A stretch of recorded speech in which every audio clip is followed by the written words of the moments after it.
Ito guys, nag-iisim tayo ng ng talapia. Hindi ko na po napakita kanina yung kung paano ginagawa, paano binalot yan at nilagyan ng palaman sa loob.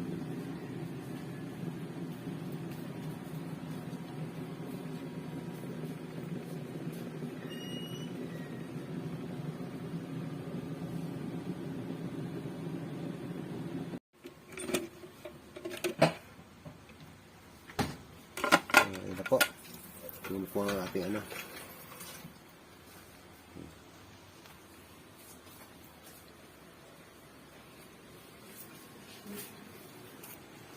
Tara po, kain po tayo.